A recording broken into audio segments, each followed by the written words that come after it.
Hello, my Samantha. Today I will talk about some 5 to 10 words. What you have to do, you just need to watch these words and see whether you know these words or not. If you know, then that's great. If you don't, then इसके बाद तो याद हो ही जाना है. So let's start. So the first one is deliberate. Deliberate. When you do something deliberately, it means आप उसको intentionally कर रहे हो. Intentionally मतलब जानबूझ के कर रहे हो, purposely कर रहे हो, आपको पता है आप क्या कर रहे हो.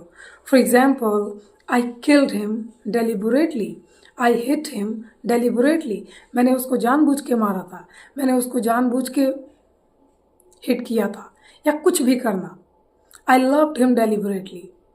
इट कैन बी एनीथिंग जो आप जानबूझ के करते हो. I made this mistake deliberately. मैंने वो गलती जानबूझ के किया था. ठीक है, तो कोई भी चीज़ आप जानबूझ के कहते हो तो इस वर्ड को आप यूज़ कर सकते हो, है ना. डेलिबरेटली, डेलिबरेट का ही जो एडवर्ब फॉर्म है वो बनेगा deliberately. Next word is zenith. Zenith, zenith पता है आपको.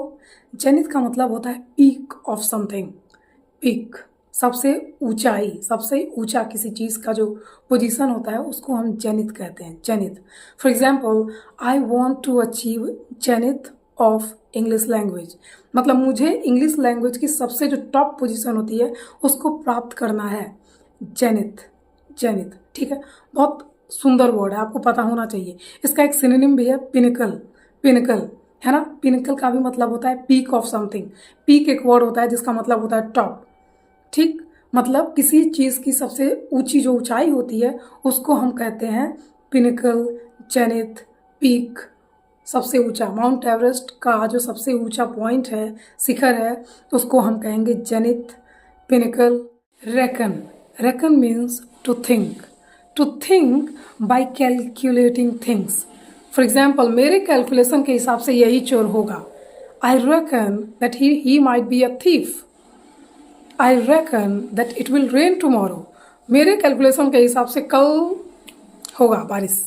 मेरे हिसाब से यही चोर हो सकता है. ठीक है, जब आप कुछ अपने कैलकुलेशन के हिसाब से सोचते हो कि क्या हो सकता है क्या नहीं हो सकता है, तो आप कहते हो आई reckon that it could happen, it can happen और इट विल हैपन. ठीक है. फैदम. फैदम, फैदम का मतलब होता है टू अंडरस्टैंड समथिंग. बेसिकली आप अंडरस्टैंड वर्ड को फैदम से रिप्लेस कर सकते हो. For example, I don't fathom how can someone be so intelligent. मुझे समझ नहीं आता कि कैसे कोई इतना इंटेलिजेंट हो सकता है. I don't fathom how teenager are going through botox fillers.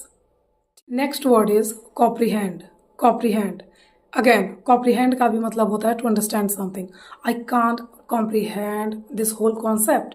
I can't understand this whole concept. तो आपने दो वर्ड सीखा, फैदम, कॉम्प्रीहेंड. दोनों का मतलब होता है टू अंडरस्टैंड समथिंग, और अंडरस्टैंड को ही आप रिप्लेस कर सकते हो फैदम से, कॉम्प्रीहेंड से.